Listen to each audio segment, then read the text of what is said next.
club in my taxi cab, but everybody's looking at me now. Like, who's that chick that's rocking kicks? She gotta be from out of town.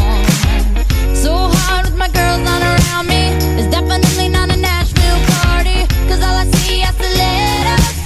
I guess I never got the memo. My tummy's turning and I'm feeling kinda homesick. Too much pressure and I'm nervous. That's when the DJ dropped my favorite tune, and the Britney song was on. And the Britney song was on. Kasama ang aking buong pamilya, mga kaibigan at kasamahan sa partido, ay bumabati sa iyo, kaibigan, ng isang pinakamaligayang kaarawan.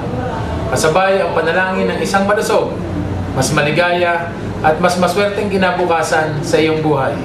Maraming nagsasabi na kung mayroon mang isang katangiang nagbubuklod sa sangkatauhan ay ang pagkakaroon ng birthday. Dahil lahat tayo ay mayroon ito. Kahit ano pa man ang reliyon mo, babae ka man o lalaki, mayaman man o mahirap, ang buhay nating lahat ay nagsisimula sa isang araw ng ating kapanganakan na punong-puno ng pag-asa at kaligayahan. Sa bawat araw na sasapit ang iyong birthday ay nangangahulugan ng isa na namang panibagong pagkakataon upang matupad ang ating mga pangarap. Sa pamamagitan ng pagsisikap, pakikipagkaibigan, pakikisama at magandang pananaw sa buhay, walang dahilan upang hindi matupad ang lahat ng iyong mga pangarap. Palagi mo lang alalahanin na mayroon kang mga kakamping nakahandang umagapay sa iyo.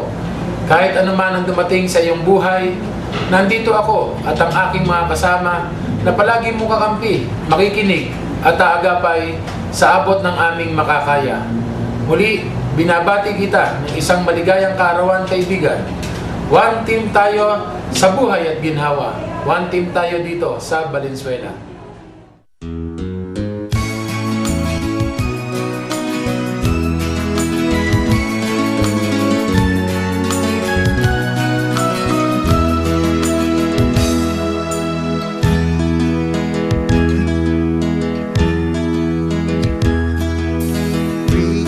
Quadra, ang pangalan niya, mahal nating konsehal dito sa Valenzuela. Magtulong sa kapwa, yan ang pakay niya, pag-iikot sa bayan. Igalang ang bawat isa, sa Diyos ay sumamba, yan ang